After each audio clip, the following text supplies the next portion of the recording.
తాకట్లో ఉన్న మీ బంగారాన్ని విడిపించి ఆ రోజు ఆన్లైన్ రేటుకి కొంటాం. Sharma gold company. గణేశాయ నమః, గాయత్రీదేవి నమః, మహాసరస్వతి నమః, మాతాపితృభ్యో నమః. ముందుగా ప్రేక్షక వీక్షణ భాషలందరికీ కూడా 2026 ఆంగ్ల నూతన సంవత్సర శుభాకాంక్షలు. ఈ సంవత్సరం అంతా, ఈ కొత్త సంవత్సరం అంతా కూడా మీ జీవితంలో సకలైశ్వర్య భోగభాగ్యాలు కలగాలి అని, సమస్త కోరికలు నెరవేరాలి అని, ఉన్నతమైన స్థాయిలోకి మీరు అందరూ వెళ్ళాలని, ఐరారోగ్య ఐశ్వర్యాలతో ఉండాలని మా గాయత్రి అమ్మవారిని ప్రార్థన చేస్తూ, అయితే ఈ 2026 సంవత్సరం నూతన సంవత్సరం ద్వాదశ రాశుల వారికి కూడా ఎలా ఉండబోతుందో చూద్దాం. ముఖ్యంగా ఏమిటంటే కనుక ఈ 2026 జనవరి నుండి 2026 డిసెంబర్ వరకు కూడా గోచార గ్రహగతులు ఎలా ఉన్నాయి, దాన్ని బట్టే కదా మనకు మొత్తం ఈ యొక్క జాతకం ఆధారపడుతుంది. అంచేత గోచార గ్రహగతులు ఎలా ఉన్నాయి ముందర తెలుసుకునే ప్రయత్నం చేద్దాం. అయితే గురుడు జనవరి అంటే ముఖ్యంగా జనవరి నుంచి జూన్ దాకా కూడా 1వ తారీఖు వరకు కూడా మిథునంలో ఉంటాడు. తర్వాత కర్కాటకలో ప్రవేశం చేస్తాడు. ఎందుకంటే ప్రధానమైనటువంటివి ఎక్కువగా మారేటటువంటి గ్రహాలు ఏమిటంటే కనుక గురుడు, శని, రాహువు, కేతు అనేటటువంటి లాంగ్ టర్మ్ కానీ మారవు.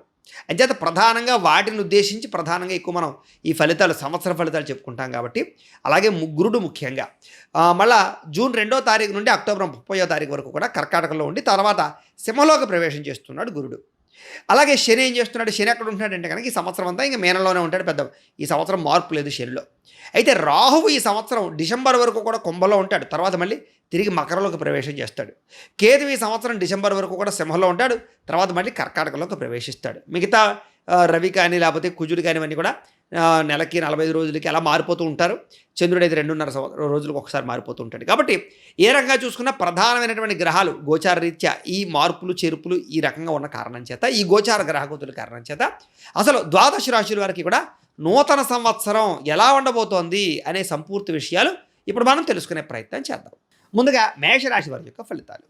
అయితే ఈ గ్రహస్థితిని పరిశీలిస్తే ముఖ్యంగా మేషరాశి వారికి 2026 నూతన సంవత్సరం అంటే జనవరి నుండి డిసెంబర్ దాకా అన్నమాట.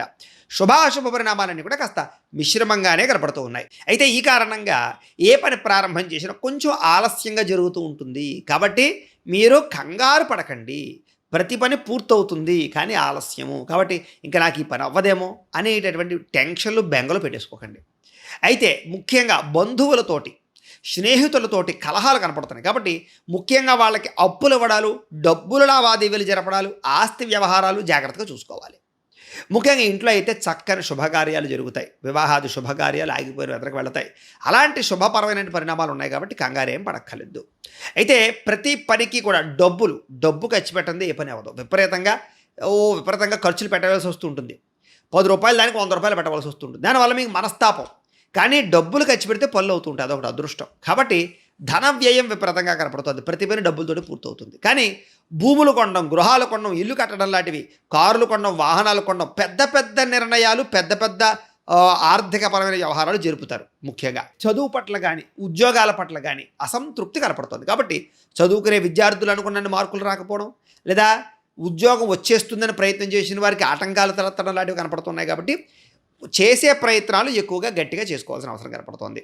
అయితే ప్రతి ప్రయత్నము కూడా అయిపోతుంది అనుకున్నదల్లా వెనక్కి వెళ్ళిపోతూ ఉంటుంది. దీనివల్ల ఆశాజనకంగా కనపడుతుంది అనమాట, అంటే మనస్తాపం. అయితే తరచూ ప్రతి పని వాయిదా పడడం వల్ల ఒక్కొక్కసారి మీకే విరక్తి వచ్చి వదిలేస్తూ ఉంటారు. అలా వదలకండి, పట్టు వదలని విక్రమార్కుడిలా ప్రయత్నం చేస్తేనే మీకు పనులు అవుతాయి. ముఖ్యంగా అయితే శారీరకపరమైనటువంటి అనారోగ్య విషయంలోనూ, రుగ్మతల విషయంలోనూ ఎక్కువ జాగ్రత్తలు, శ్రద్ధ తీసుకోవాల్సిన అవసరం కనపడుతుంది.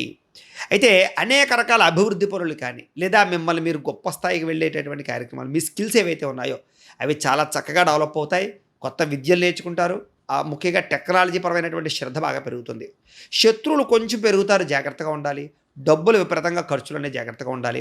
అనవసరమైన దుబారా ఖర్చులు చేయడం మంచిది కాదు. అయితే మధ్యలో చిన్న చికాకులు వచ్చినా కూడా ఖచ్చితంగా వాటి నుంచి బయటపడగలుగుతారు. భార్యాభర్తల మధ్య సంతోషకరమైన వాతావరణము, అన్యోన్యతలు, కాలయికలు అయితే కనపడుతున్నాయి.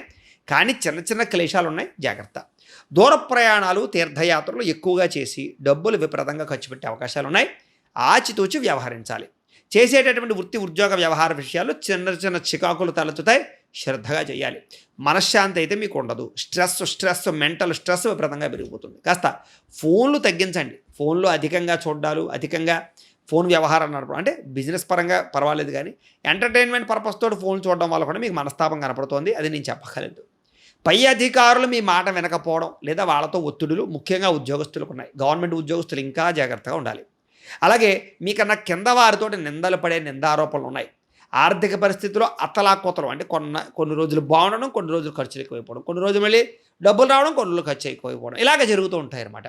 అంచేత మీకే అర్థం అవ్వదు డబ్బులు ఉంటున్నాయా, వస్తున్నాయా, వెళుతున్నాయా, ఎంత ఉంది, ఎంత లేదు, ఏం జాగ్రత్త నిర్ణయాలు తీసుకోవాలి, కన్ఫ్యూజ్ అయిపోతూ ఉంటారు. ముఖ్యంగా హఠాత్తుగా అపరిమితపరమైనటువంటి సమస్యలు రావడం, దీనివల్ల ఇబ్బందులు ఉన్నాయి. కాబట్టి జాగ్రత్త.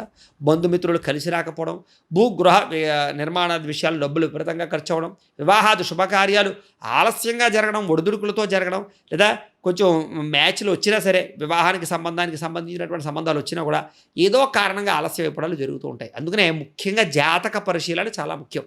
ఎందుకంటే మీ పర్సనల్ జాతకం ఎలా ఉందో చూసుకుంటే తప్ప ఈ వివాహం, ఉద్యోగం, వ్యాపారం లేకపోతే ఆర్థిక వ్యవహారాలన్నీ కూడా జాతకంలో ఉండే గ్రహాల యొక్క మార్పును బట్టి కూడా ఉంటూ ఉంటాయి. కాబట్టి ఒకసారి మీ పర్సనల్ జాతకం ఒకసారి చూపించుకుని పరిహారాలు ఉంటే చేసుకుని ఎదురు వెళ్తుంటే ఇలాంటి పనులన్నీ మీకు పూర్తవుతూ ఉంటాయి. ఏదేమైనా శారీరక ఆరోగ్యం కొంత ఇబ్బందికరంగా కనపడుతుంది. జాగ్రత్త. తరచూ వైద్యశాలల దర్శనాలు చేయడం, అనవసరంగా మాత్రలు మింగడం, ఇలాగే ముఖ్యమైనటువంటి పనులన్నీ వాయిదా పడిపోతుండడం, సాంకేతికపరమైనటువంటి లావాదేవీలు జరిపేటప్పుడు అంటే బ్యాంకులు, యూపీఐ ట్రాన్సాక్షన్స్, అలాగే ఎవరికైనా డబ్బులు అకౌంట్లో వేసేటప్పుడు నెంబర్ చేంజింగ్ వచ్చేసి వేరే వాళ్ళకి వెళ్ళిపోతుండాలి. ఇలాగ ఒకటి కారణాలు కాదు, ఎవరో హ్యాకిల్ చేసేయడాలు ఇలాంటివి కనపడతాయి. డబ్బుల విషయంలోనూ జాగ్రత్తగా ఉండాలి. అలాగే అనవసరమైనటువంటి షాపింగ్లు చేయకండి, వాటి వల్ల కూడా మోసాలు కనపడుతున్నాయి. జాగ్రత్త. అలాగే స్థిర చరాస్తులకి సంబంధించినటువంటి క్రయాలు జరిపేటప్పుడు జాగ్రత్తగా ఉండాలి. నష్టాలు ఉన్నాయి. నూతన వ్యక్తులతో పరిచయాలు కానీ లావాదేవీలు కానీ జరపడం మంచిది కాదు. అలాగే నూతన ప్రయత్నాలు ఆలస్యంగా జరుగుతాయి. వృత్తి ఉద్యోగ వ్యవహార పనులన్నీ కూడా ఆలస్యంగా జరుగుతాయి. అలాగే కాస్త భక్తి, వైరాగ్యము, ఆధ్యాత్మిక చింతన, పెద్దలంటే గౌరవము, ఆలయ దర్శనాలు, తీర్థయాత్రలు మాత్రం బాగా పెరుగుతాయి. మానసిక ధైర్యం అయితే పెరుగుతుంది. శారీరక ఆరోగ్యపరమైనటువంటి పరిస్థితుల్లో మార్పు వస్తుంది. అలాగే ఆగిపోయిన ప్రతి పని ఉతరకు వెళుతుందని చెప్పొచ్చు. అనేక రకాల విషయాల పట్ల అవగాహన బాగా పెరుగుతుంది. అలాగే చేసే పని యందు శ్రద్ధ పెరుగుతుంది. అలాగే ముఖ్యంగా మీరు ఏదైతే మీ జీవితంలో పెద్ద నిర్ణయాలు తీసుకుంటారో, పెద్ద పెద్ద పెట్టుబడులు పెడతారో అలాంటి వాటికి కుటుంబ సభ్యుల యొక్క సపోర్ట్ బాగా లభిస్తుంది అని చెప్పచ్చు. అలాగే భార్యాభర్తల మధ్య చిన్న చిన్న గొడవలు వచ్చినా కూడా ఎవరో ఒక పెద్ద మనుషుల ద్వారా కానీ కుటుంబ సభ్యుల ద్వారా కానీ మళ్ళీ తిరిగి కలుస్తారు. అందరితోటి సఖ్యతగా ఉండడానికి మాత్రం ప్రయత్నం చేయండి. గొడవలు ఎవరితోటి పెట్టుకోకండి. ఆరోగ్యం చాలా దారుణంగా దెబ్బతినే పరిస్థితి కనపడుతుంది. అంతర్లీనంగా చూసుకోండి. ఎప్పటికప్పుడు ఏమైనా టెస్టింగ్ నుండి చేయించుకోవడానికి ప్రయత్నం చేయండి. ముఖ్యంగా సంఘంలో పేరు ప్రఖ్యాతులు అయితే మాత్రం బాగా పెరుగుతాయి. శత్రుపరమైనటువంటి ప్రభావం అంటే అంతర్గత శత్రువులు, కనిపించకుండా ఉండే శత్రువులు, నరదిష్టి, నరఘోష విపరీతంగా ఉంటుంది. జాగ్రత్త. అప్పులు తీర్చే విషయంలో తొందరపడండి తప్ప డబ్బులున్న అప్పులు తీర్చకుండా ఉండడం లాంటివి చేయకండి. రుణపరమైన సమస్యలు మిమ్మల్ని ముంచేసే పరిస్థితి కనపడుతోంది. అనవసరమైన రుణాలు కూడా చేయడం మంచిది కాదు. అలాగే దూర ప్రయాణాలు, విదేశీ ప్రయాణాలు ఇబ్బందులు ఉన్నాయి. జాగ్రత్త. ఆహార పదార్థాలు భుజించేటప్పుడు, బయట ఫుడ్లు తినేటప్పుడు ఎక్కువ జాగ్రత్త శ్రద్ధ తీసుకోండి. ఫుడ్ పాయిజన్ అవ్వడం వల్ల అనారోగ్య సమస్యలు ఉన్నాయి. అలాగే ధనాదాయం అయితే పెరుగుతుంది. కష్టపడాలి బాగాను. అలాగే కొంచెం ఈ ఏళ్ళనాటి శని ప్రభావం మాత్రం కొంచెం ఇబ్బంది పెడుతుందని చెప్పొచ్చు. కాబట్టి తత్వ జాగ్రత్తలు మాత్రం ఖచ్చితంగా తీసుకోవాలి. విద్యార్థులకి చాలా ఇబ్బందులు ఉన్నాయి. జ్ఞాపక శక్తి తగ్గడం కనపడుతోంది. మీలో మంచి టాలెంటు, స్కిల్స్ అన్నీ ఉన్నా మీరు అశ్రద్ధతోటి వినియోగించుకోలేని పరిస్థితి కనపడుతుంది. కాబట్టి ఓవర్ కాన్ఫిడెన్స్గా ఉండకండి. చదువు పట్ల శ్రద్ధ పెట్టండి. నిరుద్యోగులకి ఉద్యోగ అవకాశాల విషయాల్లో చివరిదాకా వచ్చి మిస్ అయిపోయే అవకాశాలు, అశుభవార్తలు వినే అవకాశాలు ఎక్కువ కనపడుతున్నాయి. అలానే ఉద్యోగాలు రావని మాత్రం నేను చెప్పడం లేదు. ప్రయత్నాలు మాత్రం ఖచ్చితంగా చేయండి. ఉద్యోగస్తులకి ఇబ్బందికరమైన కాలము, బాగా ఒడిదుడుకులు ఉంటాయి. జాగ్రత్త. పై అధికారులతో మాట పడక తప్పదు. అయినా సరే మీకు ప్రమోషన్ వ్యవహారాలు లాంటివి మాత్రం అనుకూలంగానే కనపడుతుంది. వ్యాపారపరంగా మిశ్రమ ఫలితాలు కనపడుతున్నాయి. అలాగే లావాదేవీలు, లాభ నష్టాలన్నీ కూడా సమానంగానే కనపడుతున్నాయి.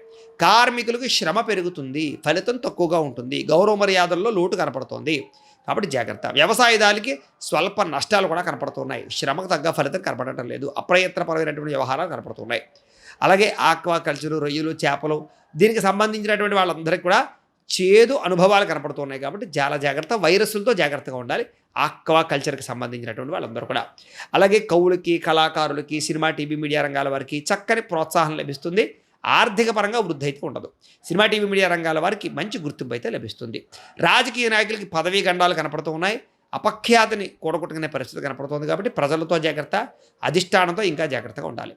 ఎన్ఆర్ఐలకి కొంచెం వ్యతిరేకపరమైన పరిస్థితులు ఉన్నాయి. బాగా ఎక్కువ విదేశాల్లో ఇబ్బందులు తలెత్తే పరిస్థితులు ఉన్నాయి. చాలా జాగ్రత్తగా ఉండాలి. షేర్ మార్కెట్లో డబ్బులు పెట్టకండి. చాలా జాగ్రత్తగా ఉండండి. అయితే మేషరాశి వారు ముఖ్యంగా ఈ సంవత్సరం ఈ జీవితంలో ఉండే ఈ సంవత్సరం ఉండే ఇబ్బందులన్నీ తొలగాలన్నట్లయితే కనుక కొంచెం గ్రహశాంతులు చేయించుకోవడం మంచిది. ఏమిటా గ్రహశాంతులు అన్నట్లయితే కనుక రవికి, గురుడికి, శనికి, రాహువుకి, కేతువుకి కూడా జపతర్పణ హోమాలు చేయించడము, లక్ష్మీ గణపతి హోమము, సుదర్శన హోమము, చండీ హోమము చేసుకోవడం మంచిది. మీకు ఈ కార్యక్రమాలు చేయించుకోవాలని ఉద్దేశం ఉన్నట్లయితే మమ్మల్ని సంప్రదించినట్లయితే మా పీఠంలో బ్రాహ్మణులతో ఈ కార్యక్రమాలు కూడా మీకు నిర్వర్తింపజేసే ప్రయత్నం చేస్తాం. అలాగే మీకు అదృష్ట సంఖ్య ఈ సంవత్సరం 9, 1, 2, 3, 4, 7 మీకు అదృష్ట సంఖ్యలు.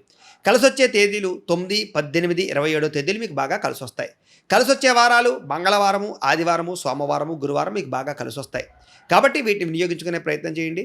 పంచముఖి రుద్రాక్షను ధరించడం మంచిది. మీకు ఆ రుద్రాక్ష కావాలన్నా కూడా మమ్మల్ని సంప్రదించవచ్చు. అలాగే మీ ఇంట్లో మీరు చేసుకునే పరిహారాలు ఏంటంటే కనుక ముఖ్యంగా సప్త శనివారాల వ్రతం కానీ, సంకష్టహర చతుర్థి వ్రతం కానీ, 16 సోమవారాల వ్రతం కానీ, ఈ మూడిట్లో ఏది చేసుకున్నా మీకు ఈ ఏలాంటి శని ప్రభావం పూర్తిగా తొలగి చాలా అనుకూలమైన వాతావరణం కనపడుతుంది. అయితే ఏవైతే ఈ యొక్క వ్రతాలు చేసుకోవాలని ఉద్దేశం మీకున్నా కూడా మీరు వీటికి సంబంధించినటువంటి వ్రతాలు మీకు పూజలు దొరకకపోయినా, పూజలు చేసుకోవాలో తెలియకపోయినా, వ్రతం ఎలా చేసుకోవాలో తెలియకపోయినా కూడా మీకు పూర్తి వీడియో లింకులు కింద డిస్క్రిప్షన్లో ఇవ్వడం జరిగాయి. కాబట్టి ఆ లింకుల మీద మీరు క్లిక్ చేసినట్లయితే మీకు సప్త శనివారాల వ్రతం వీడియో, సంకష్టహర చతుర్థి వ్రతం వీడియో, అలాగే 16 సోమవారాల వ్రతం వీడియో వస్తుంది. ఆ వీడియో చూస్తూ మీరు మీ ఇంట్లో చక్కగా వ్రతాలు చేసుకున్నా కూడా మీకు చాలా అనుకూలమైన వాతావరణం కనపడుతుంది. అయితే ప్రేక్షకులకి ముఖ్యంగా మనకి ఏమిటయ్యా అన్నట్లయితే కనుక ఇప్పటిదాకా మేము చెప్పినటువంటి ఈ ఫలితాలన్నీ కూడా గోచార ఫలితాలు. అంటే ఈ రాశిలో ఉండేటటువంటి కోటానుకోట్ల మంది అందరికీ వర్తిస్తాయి. కాబట్టి ఆ రకంగా వినే ప్రయత్నాలు చేయండి. ఒకవేళ మీ పర్సనల్ జాతకం అంటే మీకు ఒక్కరికి ఎలా ఉందో తెలుసుకోవాలి అన్నా, లేదా ఏదైనా సమస్యలతో ఇబ్బంది పడుతూ ఉన్నా దానికి మీ date of birth, time, place of birth, మీ పేరు మా వాట్సాప్ నెంబర్కి మెసేజ్ పెట్టినా లేదా మాకు ఫోన్ చేసినా కూడా మీ పర్సనల్ జాతకం అంటే మీకు ఒక్కరికి ఎలా ఉందో చూసి చెప్పే ప్రయత్నాలు చేస్తాము. గోబ్రాహ్మణేభ్యః శుభమస్తు నిత్యం. లోకా సమస్తాః సుఖినో భవంతు. స్వస్తి.